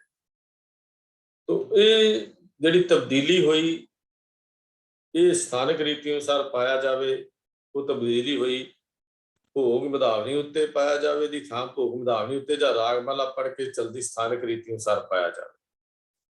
ਇਹਦੇ ਵਿੱਚ ਇਹ ਤਬਦੀਲੀ ਜਿਹੜੀ ਸੀ ਇਹ ਕਰ ਦਿੱਤੀ ਗਈ। ਤੋ ਰਾਗਮਾਲਾ ਦੇ ਇਸ ਮੁੱਦੇ ਦਾ ਪਿਛੋਕੜ ਕੀ ਹੈ, ਇਹ ਕਿਉਂ ਚੱਲਿਆ, ਇਹ ਚ ਲੰਬਾ ਚੌੜਾ ਚਰਚਾ ਜਿਹੜੀਆਂ ਪੰਥ ਵਿੱਚ ਹੁੰਦੀਆਂ ਰਹੀਆਂ, ਕਮੇਟੀਆਂ ਵੀ ਬਣੀਆਂ, ਕਈਆਂ ਨੇ ਆਪਣੀਆਂ ਰਿਪੋਰਟਾਂ ਦਿੱਤੀਆਂ, ਉਹਨਾਂ ਨੇ ਮੂਲ ਸਰੂਪ ਵੀ ਦੇਖੇ ਨਹੀਂ ਦੇਖੇ, ਕਿਸ ਤਰ੍ਹਾਂ ਸੀ ਕਿਸ ਤਰ੍ਹਾਂ ਸੇ ਕੀ ਹੋਇਆ। ਪਰ ਗੱਲ ਬੜੀ ਸਪਸ਼ਟ ਹੈ ਕਿ ਰਾਗਮਾਲਾ ਪੜ੍ਹਨਾ ਜਾਂ ਨਾ ਪੜ੍ਹਨਾ ਇਹ ਗੁਰੂ ਪੰਥ ਦਾ ਫੈਸਲਾ ਹੈ, ਝਗੜੇ ਵਾਲੀ ਕੋਈ ਗੱਲ ਨਹੀਂ ਹੈ। ਮੈਂ ਇੱਕ ਇੱਥੇ ਗੱਲ ਬੜੀ ਸਪਸ਼ਟ ਕਰ ਦੇਣਾ ਚਾਹੁੰਦਾ, ਆਮ ਤੌਰ ਤੇ ਸਾਡੀਆਂ ਡਾਂਗਾਂ ਇੱਥੇ ਖੜਕ ਜਾਂਦੀਆਂ ਜੀ। ਇੱਕ ਗਰੁੱਪ ਕਹਿੰਦਾ ਅਸੀਂ ਰਾਗਮਾਲਾ ਪੜ੍ਹ ਕੇ ਪਾਠ ਦਾ ਭੋਗ ਪਾਉਣਾ, ਤਾਂ ਦੂਜਾ ਗਰੁੱਪ ਕਹਿੰਦਾ ਜੀ ਅਸੀਂ ਰਾਗਮਾਲਾ ਪੜ੍ਹਨ ਨਹੀਂ ਦੇਣੀ। ਇੱਕ ਪਾਸੇ ਦਰਬਾਰ ਸਾਹਿਬ ਦੇ ਉੱਤੇ ਹਮਲਾ ਹੋਇਆ 1984 ਵਿੱਚ, ਅਕਾਲ ਤਖਤ ਸਾਹਿਬ ਦੀ ਬੇਅਦਬੀ ਕੀਤੀ ਗਈ, ਸਾਡਾ ਜਿੱਥੇ ਇਮਾਰਤਾਂ ਦਾ ਨੁਕਸਾਨ ਹੋਇਆ ਉੱਥੇ ਸਾਡਾ ਖਜ਼ਾਨਾ ਸੀ ਉਹਦਾ ਨੁਕਸਾਨ ਹੋਇਆ। ਦੂਜੇ ਪਾਸੇ ਇਹੋ ਜਿਹੀ ਮਨੋਬਤ ਵੀ ਆਈ 1985 ਦੀ ਵਿਸਾਖੀ ਤੇ ਸਾਰੇ ਜਥੇਬੰਦੀਆਂ ਨੇ ਰਲ ਕੇ ਅਖੰਡ ਪਾਠ ਕਰਾਉਣ ਦਾ ਵਿਚਾਰ ਬਣਾ ਲਿਆ। ਤੇ ਜਦੋਂ ਭੋਗ ਦੀ ਗੱਲ ਹੋਈ ਤੇ ਦੋਨੇ ਧਿਰਾਂ ਦਾ ਆਪੋ ਆਪਣੀਆਂ ਤਲਵਾਰਾਂ ਤੇ ਗੋਲੀਆਂ ਲੈ ਕੇ ਖੜੀਆਂ ਹੋ ਗਈਆਂ ਵੀ ਅਸੀਂ ਭੋਗ ਰਾਗਮਾਲਾ ਪੜ੍ਹ ਕੇ ਪਾਵਾਂਗੇ। ਉਹ ਕਹਿੰਦੇ ਅਸੀਂ ਪਾਉਣ ਨਹੀਂ ਦੇਣਾ। ਗੁਰੂ ਗ੍ਰੰਥ ਸਾਹਿਬ ਦੀ ਹਜ਼ੂਰੀ ਦੇ ਵਿੱਚ ਹੀ ਬਰਾਦਰੀ ਜਿਹੜੀ ਸੀ ਉਹ ਕਰ ਦਿੱਤੀ ਗਈ। ਤੇ ਮੇਰੇ ਕਹਿਣ ਦਾ ਭਾਵ ਝਗੜੇ ਵਾਲੀ ਇੱਥੇ ਕੋਈ ਗੱਲ ਨਹੀਂ ਹੈ। ਰਾਗਮਾਲਾ ਹਿੱਸਾ ਹੈ ਕਿ ਨਹੀਂ ਹੈ, ਇਹਦੇ ਬਾਰੇ ਪੰਥ 'ਚ ਮਤਭੇਦ ਤੁਰੇ ਹੀ ਆਉਂਦੇ ਨੇ, ਪਰ ਇਹਦੇ ਬਾਰੇ ਸਪਸ਼ਟਤਾ ਦੇ ਤੌਰ ਤੇ ਉੱਤੇ ਕੋਈ ਗੱਲ ਨਹੀਂ ਕੀਤੀ ਜਾ ਸਕਦੀ ਜਦ ਤੱਕ ਪੰਥ ਦਾ ਫੈਸਲਾ ਨਹੀਂ ਹੁੰਦਾ। ਸਾਡਾ ਮੰਨਣਾ ਇਹੋ ਹੀ ਹੈ ਵੀ ਜਿਹੜੇ ਰਾਗਮਾਲਾ ਪੜ੍ਹਦੇ ਹਨ ਉਹ ਪੜ੍ਹਨ, ਜਿਹੜੇ ਨਹੀਂ ਪੜ੍ਹਦੇ ਉਹ ਨਾ ਪੜ੍ਹਨ, ਉਹ 'ਚ ਕੋਈ ਉਹਨਾਂ ਦਾ ਘੱਟ ਨਹੀਂ ਜਾਣਾ, ਪੰਥ ਦਾ ਫੈਸਲਾ ਹੈ। ਤਾਂ ਸਥਾਨਕ ਰੀਤੀ ਦਾ ਮਤਲਬ ਇਹ ਹੈ ਕਿ ਜਿੱਥੇ ਉਹਨਾਂ ਦੇ ਮਰਿਆਦਾ ਪੜ੍ਹਨ ਦੀ ਹੈ ਉੱਥੇ ਪੜ੍ਹ ਕੇ ਭੋਗ ਪਾ ਦਿੱਤਾ ਜਾਏ, ਜਿੱਥੇ ਨਹੀਂ ਪੜ੍ਹਨ ਦੀ ਹੈ ਉੱਥੇ ਬਿਨਾਂ ਪੜ੍ਹਨ ਤੋਂ ਭੋਗ ਜਿਹੜਾ ਹੈ ਉਹ ਪਾ ਦਿੱਤਾ ਜਾਏ। ਪਰ ਝਗੜਾ ਕਰਨ ਲੱਗਿਆ ਅਸੀਂ ਇਹ ਗੱਲ ਕਰਾਂਗੇ ਤਾਂ ਫਿਰ ਕੰਮ ਖਰਾਬ ਹੈ। ਫਿਰ ਮੈਨੂੰ ਭਾਈ ਵੀਰ ਸਿੰਘ ਜੀ ਦੀ ਕਵਿਤਾ ਯਾਦ ਆਉਂਦੀ ਹੈ, ਜੇ ਜੋ ਕਹਿੰਦੇ ਸੀ ਕਿਉਂ ਹੋਇਆ ਤੇ ਕਿਕੂ ਹੋਇਆ, ਖੱਪ ਖੱਪ ਮਰੇ ਸਿਆਣੇ, ਉਸੇ ਰਾਹ ਪਵੇ ਕਿਉਂ ਜਿੰਦੇ, ਜਿਸ ਰਾਹ ਪੂਰ ਮੁਹਾਣੇ, ਭਟਕਣ ਛੱਡ ਲਟਕ ਲੈ ਇੱਕੋ ਖੀਵੀ ਹੋ ਸੁਖਮਾਣੀ, ਹੋਸ਼ਾਂ ਨਾਲੋਂ ਮਸਤੀ ਚੰਗੀ ਰੱਖਦੀ ਸਦਾ ਟਿਕਾਣੇ। ਭਾਈ ਵੀਰ ਸਿੰਘ ਦੀ ਇੱਕ ਛੋਟੀ ਜਿਹੀ ਕਵਿਤਾ ਵੀ ਹੋਸ਼ਾਂ ਨਾਲੋਂ ਮਸਤੀ ਚੰਗੀ ਤੇ ਰੱਖਦੀ ਸਦਾ ਟਿਕਾਣੇ। ਤਾਂ ਕਹਿਣ ਦਾ ਭਾਵ ਇਹ ਹੈ ਵੀ ਮਸਤ ਹੋ ਬਾਣੀ ਪੜ੍ਹਨ ਵਿੱਚ, ਆਨੰਦ ਲੈ ਬਾਣੀ ਦਾ। ਇਹਨਾਂ ਚੀਜ਼ਾਂ 'ਚ ਕੁਛ ਨਹੀਂ ਰੱਖਿਆ ਹੋਇਆ, ਤੁਸੀਂ ਨਹੀਂ ਪੜ੍ਹਨੀ ਕੁਛ ਘੱਟ ਨਹੀਂ ਜਾਣਾ, ਜੇ ਤੁਸੀਂ ਪੜ੍ਹ ਲਈ ਹੈ ਤਾਂ ਵੀ ਕੁਛ ਘੱਟ ਨਹੀਂ ਜਾਂਦਾ ਵੱਧ ਨਹੀਂ ਜਾਣਾ। ਇਸ ਵਾਸਤੇ ਇਸ ਝਗੜਾ ਨਹੀਂ ਕਰਨਾ, ਬਿਨਾਂ ਝਗੜੇ ਤੋਂ ਹੀ ਪੰਥ ਦੇ ਵਿੱਚ ਏਕਤਾ ਲਿਆਉਣ ਦੇ ਲਈ ਇਹ ਫੈਸਲਾ ਜਿਹੜਾ ਸੀ ਇਹ ਕੀਤਾ ਗਿਆ। ਤੋ ਭੋਗ ਸ੍ਰੀ ਗੁਰੂ ਗ੍ਰੰਥ ਸਾਹਿਬ ਜੀ ਦੇ ਪਾਠ ਧਾਰਨ ਜਾਂ ਅਖੰਡ ਪਾਠ ਦਾ ਭੋਗ ਮਧਾਵਨੀ ਉੱਤੇ ਜਾਂ ਰਾਗਮਾਲਾ ਪੜ੍ਹ ਕੇ ਚਲਦੀ ਸਥਾਨਕ ਰੀਤੀ ਅਨੁਸਾਰ ਪਾਇਆ ਜਾਵੇ। ਇਸ ਗੱਲ ਬਾਬਤ ਪੰਥ ਵਿੱਚ ਅਜੇ ਤੱਕ ਮਤਭੇਦ ਹੈ।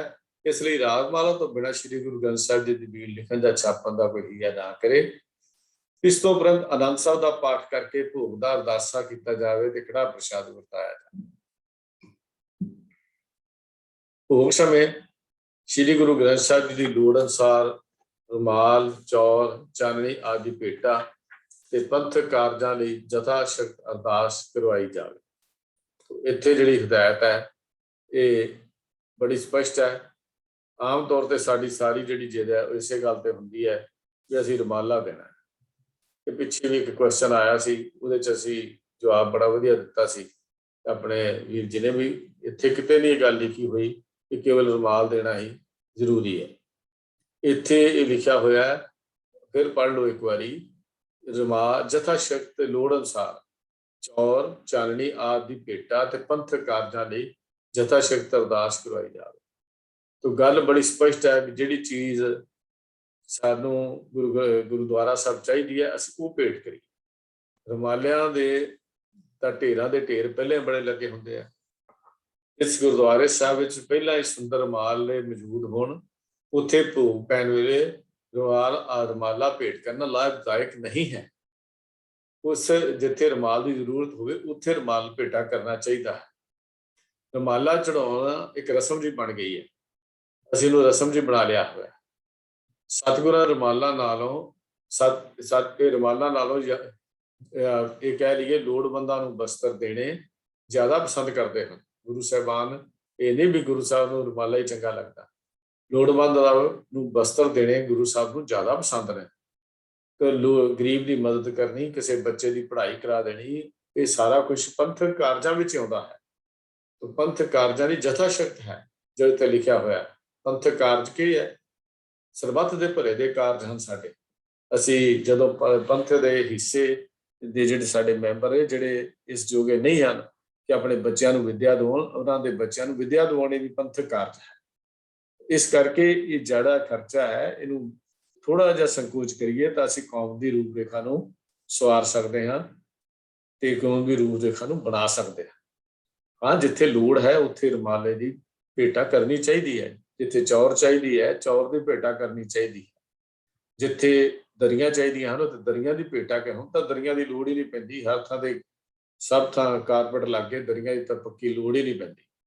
जिथे चंदोआ चाहिए है, चाननी चाहिए है, उत्थे चाननी की लोड़ भेट करनी चाहिए है। पर सराणे, गधेला, चांदनी ये आम तौर पर बहुत घट ही भेटा की जाती है। तो जिन्हां चीज़ों की लोड़ है वो चीज़ां ही सानू भेटा करनियां चाहिदियां हन। जे नहीं लोड़ तो फिर असी उस माया की पंथक कारजां लई वरतों कर सकते हैं। पंथ की चढ़दी कला दे लई असी वो माया नूं वरत सकते हैं। कड़ा प्रशाद, कड़ा प्रशाद जो विधि अनुसार तैयार करके ਜਾਂ करा के लिया जाए संगत विच प्रवान होगा। ये ऊड़ा मद है। ऐड़ा मद है कड़ा प्रशाद तैयार करने की विधि ये है। स्वच्छ भांडे विच तरे भावली, आटा, उत्तम मिठा ते घी इक्को जिहा पा के गुरबाणी का पाठ करते हुए तैयार किया जाए। फिर स्वच्छ वस्त्र नाल ढक के श्री गुरु ग्रंथ साहब जी हजूर स्वच्छ चौंकी उपर रखा जाए। श्री गुरु ग्रंथ साहब हजूर संगत नूं उच्ची आवाज में सुना के आनंद साहब दीआं पहलियां 5 पौड़ियां ते अंतर एक पौड़ी का पाठ किया जाए ਅਤੇ ਅਰਦਾਸਾ ਸੋਧਿਆ ਜਾਵੇ ਤੇ ਪ੍ਰਵਾਨਗੀ ਲਈ ਕਿਰਪਾਨ ਭੇਟ ਹੋਵੇ। ਪ੍ਰਵਾਨਗੀ ਲਈ ਕਿਰਪਾਨ ਭੇਟ।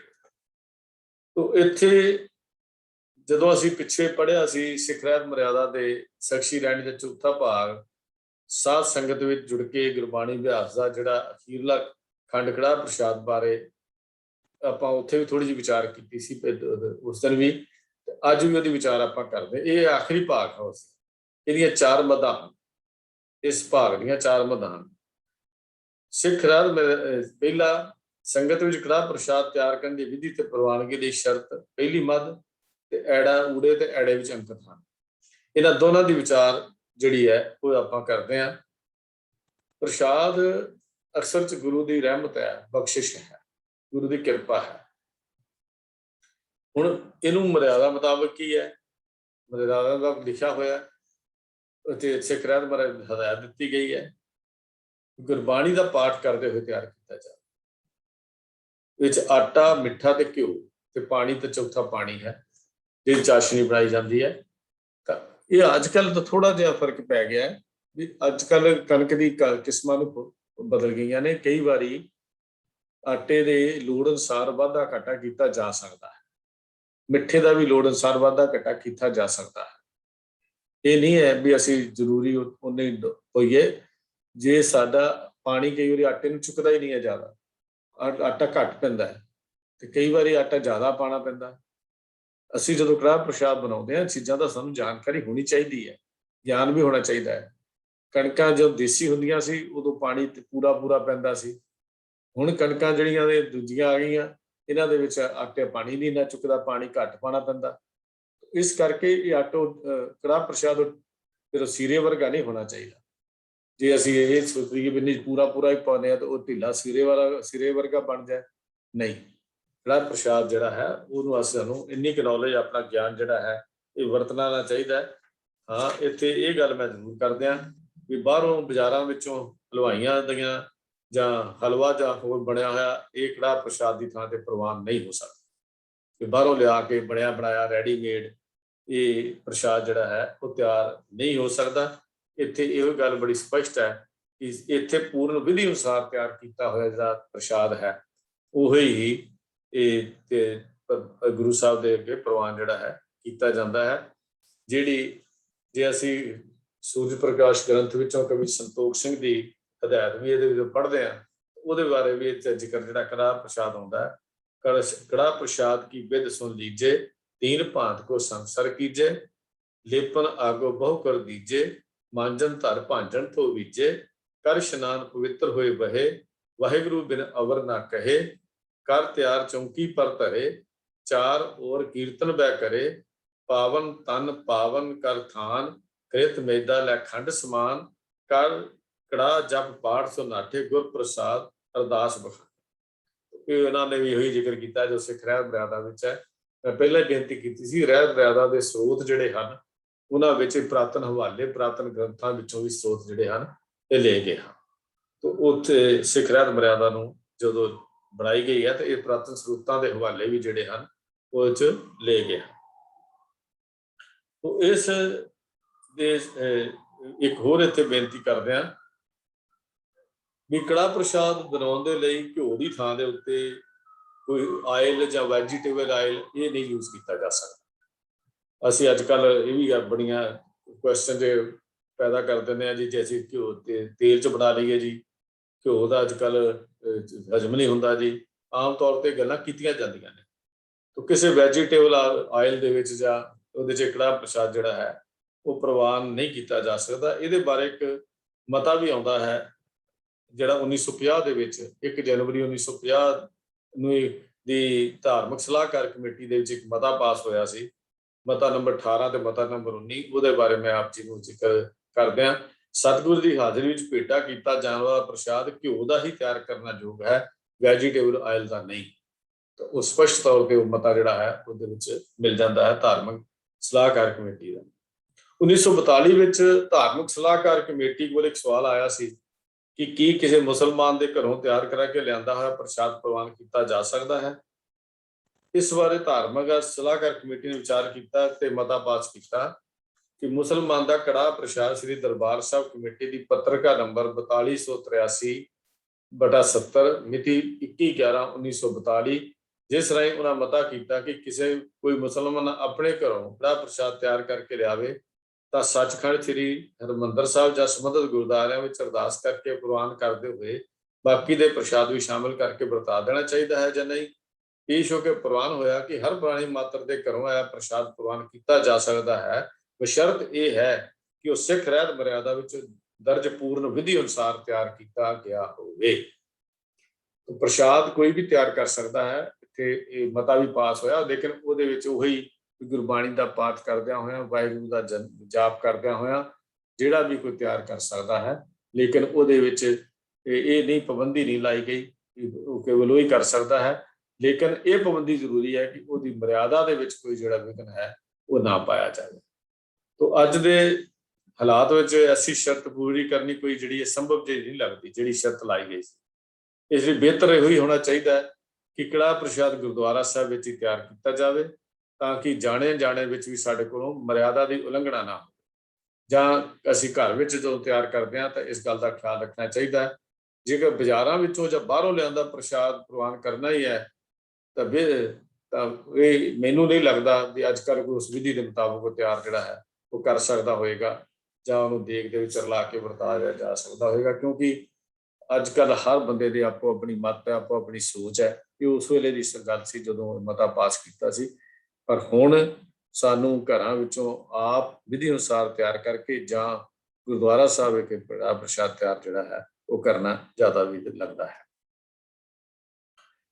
ਫਿਰ ਸੰਗਤ ਵਿੱਚ ਵਰਤਾਉਣ ਤੋਂ ਪਹਿਲਾਂ ਕੜਾ ਪ੍ਰਸ਼ਾਦ ਦੀ ਪ੍ਰਵਾਨਗੀ ਲਈ ਕੜਾ ਕਿਰਪਾਨ ਭੇਟ ਕਿਸ ਵਕਤ ਕਰਨੀ ਹੈ ਇਹਦੇ ਵਿੱਚ ਵੀ ਇੱਕ ਜ਼ਰੂਰੀ ਚੀਜ਼ ਹੈ। ਇਸ ਬਾਰੇ ਧਾਰਮਿਕ ਸਲਾਹਕਾਰ ਕਮੇਟੀ ਦੀ 6 ਅਪ੍ਰੈਲ 1950 ਦੀ ਇਕੱਤਰਤਾ ਦੇ ਵਿੱਚ ਜਵਾਬ ਦਿੱਤਾ ਗਿਆ। ਜਥੇਦਾਰ ਕਰਤਾਰ ਸਿੰਘ ਜੀ ਬੈਂਗਲੋ ਖਸਾਰੀਆ ਜੱਬਲਪੁਰ ਛੋਣੀ ਦੀ ਪੱਤਰਕਾਰ 21/3/1950 ਵਿੱਚ ਪੁੱਛਿਆ ਗਿਆ ਸੀ ਕਿ ਸ੍ਰੀ ਗੁਰੂ ਗ੍ਰੰਥ ਸਾਹਿਬ ਜੀ ਦੇ ਹਜ਼ੂਰ ਰੱਖੇ ਗਏ ਪ੍ਰਸ਼ਾਦ ਨੂੰ ਕਿਰਪਾਨ ਭੇਟ ਕਿਸ ਵਕਤ ਕਰਨਾ ਚਾਹੀਦਾ ਹੈ। ਇਹ ਪਾਇਸ਼ ਹੋ ਕੇ ਪ੍ਰਵਾਨ ਹੋਇਆ ਕਿ ਅਰਦਾਸ ਤੋਂ ਉਪਰੰਤ ਹੁਕਮ ਤੋਂ ਬਾਅਦ। ਤੋਂ ਇਸ ਦੇ ਇਹ ਉਸਲੇ ਪ੍ਰਵਾਨ ਹੋਇਆ ਕਿ ਜਦੋਂ ਸੰਗਤ ਵਿੱਚ ਵਰਤਾਉਣ ਲੱਗਣਾ ਉਸ ਤੋਂ ਪਹਿਲਾਂ ਹੀ ਕਿਰਪਾਨ ਭੇਟ ਕਰਨੀ ਹੈ, ਵਿੱਚੇ ਖੰਡੇ ਨਹੀਂ ਖੜਕਾਉਣੇ। ਕਿ ਉਧਰ ਅਰਦਾਸ ਹੁੰਦੀ ਹੋਵੇ ਤੇ ਉੱਥੇ ਲਾਵੋ ਭੋਗ ਹਰ ਰਾਏ ਦੀ ਅਸੀਂ ਅਰਦਾਸ ਕਰਕੇ ਤੇ ਖੰਡੇ ਖੜਕਾਈਏ, ਜਿਹਦੇ ਨਾਲ ਸੰਗਤ ਦੀ ਬਿਰਤੀ ਜਿਹੜੀ ਹੈ ਟੁੱਟ ਜਾਏ। ਇੱਥੇ ਸਪਸ਼ਟ ਗੱਲ ਇਸ ਵੇਲੇ ਲਿਖੀ ਗਈ ਹੈ ਸਿੱਖ ਰਹਿਤ ਮਰਿਆਦਾ ਦੇ ਵਿੱਚ ਵੀ ਜਦੋਂ ਅਰਦਾਸ ਹੋ ਜਾਏ, ਹੁਕਮ ਹੋ ਜਾਏ, ਸੰਗਤ ਵਿੱਚ ਵਰਤਾਉਣ ਤੋਂ ਪਹਿਲਾਂ ਉਹਨੂੰ ਕਿਰਪਾਨ ਭੇਟ ਜਿਹੜਾ ਹੈ ਉਹ ਕੀਤਾ ਜਾਵੇ। ਇਸ ਉਪਰੰਤ ਸੰਗਤ ਨੂੰ ਵਰਤਾਉਣ ਤੋਂ ਪਹਿਲਾਂ ਕੜਾਹ ਪ੍ਰਸ਼ਾਦ ਵਿੱਚੋਂ 5 ਪਿਆਰਿਆਂ ਦਾ ਗੱਫਾ ਕੱਢ ਕੇ ਵਰਤਾਇਆ ਜਾਵੇ। ਪੀੜੀ ਮੱਧ ਜਿਹੜੀ ਇਸ ਕੜਾਹ ਪ੍ਰਸ਼ਾਦ ਦੇ ਅੰਦਰ ਆਉਂਦੀ ਹੈ। ਉਪਰੰਤ ਸੰਗਤ ਵੀ ਵਰਤਾਉਣ ਲੱਗਿਆ ਪਹਿਲਾਂ ਤਾਬਿਆ ਬੈਠੇ ਸਿੰਘ ਨੂੰ ਕਟੋਰੇ ਜਾਂ ਕੌਲ ਵਿੱਚ ਪਾ ਕੇ ਦੇਵੇ ਤੇ ਫਿਰ ਬਾਕੀ ਸੰਗਤ ਨੂੰ ਵਰਤਾਏ। ਕਿਸੇ ਲਿਹਾਜ਼ ਜਾਂ ਘਿਰਨਾ ਕਰਕੇ ਵਿਤਕਰਾ ਨਾ ਕਰੇ। ਸਭ ਸਿੱਖ ਗੈਰ ਸਿੱਖ ਨੀਚ ਊਚ ਜਾਤ ਵਾਲੇ ਨੂੰ ਇੱਕੋ ਜਿਹਾ ਵਰਤਾਵੇ।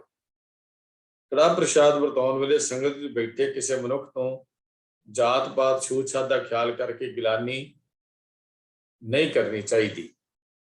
ਬੜੀ ਸਪਸ਼ਟ ਗੱਲ ਲਿਖੀ ਹੋਈ ਹੈ ਕਿ ਇਹਦੇ ਚ ਨਾ ਇੱਕ ਸਟਾਰ ਜਿਹਾ ਵੀ ਪਾਇਆ ਹੋਇਆ ਸੀ। ਪਿੱਛੇ ਜਿਹੜੀਆਂ ਰਹਿਤ ਮਰਿਆਦਾ ਆਉਂਦੀਆਂ ਸੀ ਉਹਦੇ ਚ ਉਹਦਾ ਜਿੱਥੇ ਲਿਖਿਆ ਗਿਆ ਨਾ ਆਪਣਾ ਇਹ ਤਾਬਿਆ ਬੈਠੇ ਸਿੰਘ ਨੂੰ ਕਟੋਰੇ ਵਿੱਚ ਪਾ ਜਾਂ ਕੋਲ ਵਿੱਚ ਪਾ ਕੇ ਦੇਵੇ, ਉੱਥੇ ਇੱਕ ਬੈਠੇ ਸਿੰਘ ਦੇ ਉੱਤੇ ਇੱਕ ਸਟਾਰ ਜਿਹਾ ਲੱਗਾ ਮਿਲਦਾ ਸੀ ਪਿੱਛੇ ਜਿਹੜੀਆਂ ਪੁਰਾਤਨ ਰਹਿਤ ਮਰਿਆਦਾਂ ਛਪੀਆਂ ਸੀ। ਸ਼ਾਇਦ ਹੁਣ ਇਹਨਾਂ ਵਿੱਚੋਂ ਨਜ਼ਰ ਤਾਂ ਨਹੀਂ ਮੈਨੂੰ ਆ ਰਿਹਾ, ਪਰ ਉਹਦੇ ਵਿੱਚ ਇੱਕ ਸਟਾਰ ਜਿਹਾ ਮਿਲਦਾ ਸੀ। ਉਹਦੇ ਚ ਕੀ ਲਿਖਿਆ ਸੀ, ਉਹਦਾ ਮਤਲਬ ਥੱਲੇ ਜਾ ਕੇ ਦਿੱਤਾ ਸੀ ਕਿ ਤਾਬਿਆ ਬੈਠੇ ਸਿੰਘ ਨੂੰ ਦੋਹਰਾ ਗੱਫਾ ਦੇਣਾ ਅਯੋਗ ਵਿਤਕਰਾ ਹੈ। ਉਹਦੇ ਥੱਲੇ ਫੁੱਟਨੋਟ ਵੀ ਦਿੱਤਾ ਹੋਇਆ ਸੀ ਕਿ ਉਹਦੇ ਲਈ ਵੀ ਓਨਾ ਹੀ ਪ੍ਰਸ਼ਾਦ ਦੇਣਾ ਜਿਹੜਾ ਬਾਕੀਆਂ ਵਿੱਚ ਅਸੀਂ ਵਰਤਾਉਂਦੇ ਹਾਂ। ਤਾਂ ਤਾਬਿਆ ਬੈਠੇ ਸਿੰਘ ਨੂੰ ਦੋਹਰਾ ਗੱਫਾ ਦੇਣਾ ਅਯੋਗ ਵਿਤਕਰਾ ਹੈ। ਉਹਦਾ ਇਹ ਭਾਵ ਜਿਹੜਾ ਸੀ ਉਹ ਲਿਖਿਆ ਗਿਆ ਹੈ। ਤੋਂ ਪਹਿਲੀ ਜਿਹੜੀ ਮਰਿਆਦਾ ਸੀ 1936 ਦੇ ਵਿੱਚ ਜਿਹੜੀ 26 ਉਹਦੇ ਵਿੱਚ ਥੋੜਾ ਜਿਹਾ ਇਹਦੇ ਨਾਲੋਂ ਫਰਕ ਸੀ। ਮੈਂ ਉਹ ਵੀ ਆਪ ਜੀ ਨਾਲ ਸਾਂਝੀ ਇਸ ਕਰਕੇ ਨਾਲ ਕਰ ਰਿਹਾ ਕਿ ਸਾਨੂੰ ਕਲੈਰਿਟੀ ਹੋ ਜਾਏ ਕਿ ਕਿੰਨੀ ਮਿਹਨਤ ਲੱਗੀ ਹੈ ਇਹ ਚੀਜ਼ਾਂ ਤਿਆਰ ਕਰਨ ਦੇ ਉੱਤੇ। ਇਸ ਉਪਰੰਤ ਸੰਗਤ ਨੂੰ ਵਰਤਾਉਣ ਤੋਂ ਪਹਿਲਾਂ ਕੜਾਹ ਪ੍ਰਸ਼ਾਦ ਵਿੱਚੋਂ 5 ਪਿਆਰਿਆਂ ਦਾ ਗੱਫਾ ਕੱਢਿਆ ਜਾਵੇ। ਇਹ ਮੈਂ 1936 ਦੀ ਮਰਿਆਦਾ ਜੋ ਪੇਜ ਨੰਬਰ 8 ਉੱਤੇ ਉਹਨਾਂ ਦੇ ਛਪੀ ਹੋਈ ਹੈ ਰਹਿਤ ਮਰਿਆਦਾ ਦੀ, ਉਹ ਬਾਅਦ ਆਪ ਜੀ ਦੇ ਨਾਲ ਪੜ੍ਹ ਰਿਹਾ। ਵਰਤਾਉਣ ਵਾਲਾ ਸਿੰਘ ਤਿਆਰ ਬਰ ਤਿਆਰ ਹੋਵੇ। ਉਹ ਕਿਸੇ ਕੋਲੋਂ ਪੁੱਛੇ ਨਾ ਕਿ ਤੂੰ ਤਿਆਰ ਬਰ ਤਿਆਰ ਹੈ ਜਾਂ ਨਹੀਂ, ਕੇਵਲ ਆਪ ਹੀ ਸੰਗਤ ਵਿੱਚ ਨਜ਼ਰ ਮਾਰ ਕੇ ਵੇਖ ਲਵੇ ਕਿ ਕਿਹੜਾ ਰਹਿਤ ਵਿੱਚ ਪੱਕਾ ਦਿਸਦਾ ਹੈ। ਜੇ ਸੰਗਤ ਜਿਸ ਵਿੱਚ ਤਾਬੇ ਬੈਠੇ ਸਿੰਘ ਵੀ ਸ਼ਾਮਲ ਹੈ ਵਿੱਚ 5 ਤੋਂ ਘੱਟ ਤਿਆਰ ਬਰ ਤਿਆਰ ਸਿੰਘ ਮਿਲਣ ਤਾਂ ਜਿਤਨੇ ਹੋਣ ਉਹਨਾਂ ਨੂੰ ਵਰਤਾ ਕੇ ਬਾਕੀ ਛਾਂਦਾ ਕੜਾਹ ਪ੍ਰਸ਼ਾਦੀ ਦੇਗ ਵਿੱਚ ਰਲਾ ਕੇ ਸਾਰੀ ਸੰਗਤ ਵਿੱਚ ਵਰਤਾ ਦੇਵੇ। ਸੰਗਤ ਵਿੱਚ ਵਰਤਾਉਣ ਲੱਗਿਆ ਪਹਿਲਾਂ ਤਾਬਿਆ ਬੈਠੇ ਸਿੰਘ ਨੂੰ ਕਟੋਰੇ ਜਾਂ ਕੋਲ ਵਿੱਚ ਪਾ ਕੇ ਦੇਵੇ ਤੇ ਫਿਰ ਬਾਕੀ ਸੰਗਤ ਨੂੰ ਵਰਤਾਵੇ। ਕਿਸੇ ਦਾ ਲਿਹਾਜ਼ ਜਾਂ ਘਿਰਨਾ ਕਰਕੇ ਵਿਤਕਰਾ ਨਾ ਕਰੇ। ਸਭ ਸਿੱਖ ਅਨਸਿੱਖ ਨੀਚ ਊਚ ਜਾਤ ਵਾਲੇ ਨੂੰ ਇੱਕੋ ਜਿਹਾ ਵਰਤਾਵੇ। ਕੜਾਹ ਪ੍ਰਸ਼ਾਦ ਵਰਤਾਉਣ ਵੇਲੇ ਸੰਗਤ ਵਿੱਚ ਬੈਠੇ ਕਿਸੇ ਮਨੁੱਖ ਤੋਂ ਜਾਤ ਪਾਤ ਜਾਂ ਛੂਆ ਛਾਤ ਦਾ ਖਿਆਲ ਕਰਕੇ ਗਿਲਾਨੀ ਨਹੀਂ ਕਰਨੀ ਚਾਹੀਦੀ। ਫਿਰ ਜਿਹੜੀ ਤਬਦੀਲੀ ਹੋਈ ਉਹ 1945 7 ਜਨਵਰੀ ਦਾ ਮਤਾ ਸੀ ਉਹਦੇ ਵਿੱਚ ਹੋਈ। ਉਹਦੇ ਚੋਂ 5 ਪਿਆਰਿਆਂ ਦਾ ਪ੍ਰਸ਼ਾਦ ਲੈਣ ਵੇਲੇ ਅੰਮ੍ਰਿਤਧਾਰੀ ਦੀ ਸ਼ਰਤ ਜਿਹੜੀ ਸੀ ਹਟਾ ਦਿੱਤੀ ਗਈ। ਸਿੱਖ ਅਨਸਿੱਖ ਦੀ ਬਜਾਏ ਸਿੱਖ ਗੈਰ ਸਿੱਖ ਜਿਹੜਾ ਸੀ ਉਹ ਕਰ ਦਿੱਤਾ ਗਿਆ। ਤੋਂ ਇਹਦੇ ਵਿੱਚ ਜਿਹੜੀ ਤਬਦੀਲੀ ਹੋਈ ਹੈ ਉਹ ਇਸ ਤਰ੍ਹਾਂ ਵੀ ਹੈਡਿੰਗ ਕੜਾਹ ਪ੍ਰਸ਼ਾਦ ਦੇ ਅੰਕ ਵਿੱਚ 5 ਪਿਆਰਿਆਂ ਦਾ ਗੱਫਾ ਤੋਂ ਅੱਗੇ ਲਫ਼ਜ਼ ਕੱਢਿਆ ਜਾਵੇ ਤੋਂ ਲੈ ਕੇ ਸਾਰੀ ਸੰਗਤ ਨੂੰ ਵਰਤਾ ਦੇਵੇ ਤੱਕ ਕੱਢ ਦਿੱਤੇ ਜਾਣ। ਇਹਨਾਂ ਦੀ ਥਾਂ ਤੇ ਅੱਗੇ ਦਰਜ ਲਫ਼ਜ਼ ਕੀਤੇ ਜਾਣ, ਕੱਢ ਕੇ ਵਰਤਾਇਆ ਜਾਵੇ। ਉਪਰੰਤ ਭਾਵ ਉਹ ਜਿਹੜਾ ਲਫ਼ਜ਼ ਸੀ ਉਹ ਕੱਢ ਕੇ ਤੇ ਨਵੇਂ ਲਫ਼ਜ਼ ਜਿਹੜੇ ਹਨ ਪਾ ਦਿੱਤੇ ਜਾਣ। ਤਰਮੀਮ ਨਾਲ ਜੋ ਲਫ਼ਜ਼ ਮਰਿਆਦਾ ਵਿੱਚੋਂ ਕੱਢੇ ਗਏ ਹਨ ਉਹ ਹੈ ਕੱਢਿਆ ਜਾਵੇ। ਵਰਤਾਉਣ ਵਾਲਾ ਸਿੰਘ ਤਿਆਰ ਬਰ ਤਿਆਰ ਹੋਵੇ। ਉਹ ਕਿਸੇ ਕੋਲੋਂ ਪੁੱਛੇ ਨਾ ਕਿ ਤੂੰ ਤਿਆਰ ਬਰ ਤਿਆਰ ਹੈ। ਮੈਂ ਉਹ ਲਫ਼ਜ਼ ਵਰਤ ਰਿਹਾ ਜਿਹੜੇ ਕੱਢ ਦਿੱਤੇ ਗਏ, ਚੇਂਜ ਕੀਤੀ ਗਈ। ਤਿਆਰ ਬਰ ਤਿਆਰ ਹੈ ਜਾਂ ਨਹੀਂ, ਕੇਵਲ ਆਪ ਹੀ ਸੰਗਤ ਵਿੱਚ ਨਜ਼ਰ ਮਾਰ ਕੇ ਵੇਖ ਲਵੇ ਕਿਹੜਾ ਰਹਿਤ ਵਿੱਚ ਪੱਕਾ ਦਿਸਦਾ ਹੈ। ਜਿਸ ਵਿੱਚ ਤਾਬਿਆ ਬੈਠਾ ਸਿੰਘ ਵੀ ਸ਼ਾਮਲ ਹੈ ਵਿੱਚੋਂ 5 ਤੋਂ ਘੱਟ ਤਿਆਰ ਬਰ ਤਿਆਰ ਸਿੰਘ ਮਿਲਣ ਤਾਂ ਜਿਤਨੇ ਹੋਣ ਉਹਨਾਂ ਨੂੰ ਵਰਤਾ ਕੇ ਬਾਕੀ ਛਾਂਦਾ ਕੜਾਹ ਪ੍ਰਸ਼ਾਦੀ ਦੇਗ ਵਿੱਚ ਰਲਾ ਕੇ ਸਾਰੀ ਸੰਗਤ ਵੀ ਵਰਤਾ ਦੇਵੇ। ਇਹ ਲਫ਼ਜ਼ ਜਿਹੜੇ ਸੀ ਉਹ ਕੱਢ ਦਿੱਤੇ ਗਏ। ਇਹਦੀ ਥਾਂ ਤੇ ਸਿਰਫ ਇੰਨਾ ਹੀ ਕਰ ਦਿੱਤਾ ਗਿਆ 1945 ਦੇ ਵਿੱਚ ਮਤਾ ਪਾ ਕੇ ਕਿ ਸਾਰੇ ਦੀ ਬਜਾਏ ਸਿਰਫ ਇਹ ਕਰ ਦਿੱਤਾ ਗਿਆ ਕਿ 50 ਪਿਆਰਿਆਂ ਦਾ ਗੱਪਾ ਕੱਢ ਕੇ ਵਰਤਾਇਆ ਜਾਏ। तो ਇੱਥੇ ਹੁਣ ਪਾਬੰਦੀ ਨਹੀਂ ਲਾਈ ਗਈ ਕਿ ਕਿਹਨੂੰ ਵਰਤਾਉਣਾ ਹੈ ਕਿਹਨੂੰ ਨਹੀਂ ਵਰਤਾਉਣਾ। तो ਇਹ ਜਿਹੜੀ ਛੋਟ ਇਹ ਜਿਹੜੀ ਪਹਿਲੀ ਰਹਿਤ ਮਰਿਆਦਾ ਸੀ ਉਹਦੀ ਜਿਹੜੀ ਤਬਦੀਲੀ ਹੈ ਉਹ ਕਰ ਦਿੱਤੀ ਗਈ ਹੈ। तो 1936 ਦੀ ਰਹਿਤ ਮਰਿਆਦਾ ਤੇ 1945 ਦੀ ਰਹਿਤ ਮਰਿਆਦਾ ਦੇ ਵਿੱਚ ਇਹ ਤਬਦੀਲੀਆਂ ਜਿਹੜੀਆਂ ਸਾਨੂੰ ਮਿਲਦੀਆਂ ਹਨ। तो इस करके ये जो मौजूदा रहत मर्यादा है ये सानू असी इहनूं ही मनते हाँ। 1945 की रहत मर्यादा दे विच ये साडी ये जिहड़ी विधान है उहनूं ही असी मनते हैं। जे देखिए दरबार साहब की मर्यादा ते उत्थे जे ग्रंथी सिंह जे भाई कुलविंदर सिंह जी सी उन्हां नूं नाल गलबात हुई तो उन्हां दे कड़ा प्रसादी देग उन्होंने लिखा भी 4 वारी वरताई जाती है। पहली अमृत वेले 3 पैरा वेले जो अजे दरबार साहब श्री गुरु ग्रंथ साहब का प्रकाश नहीं होता। पिछले 70 साल तो देग बाबा श्याम सिंह के डेरे तो आती है।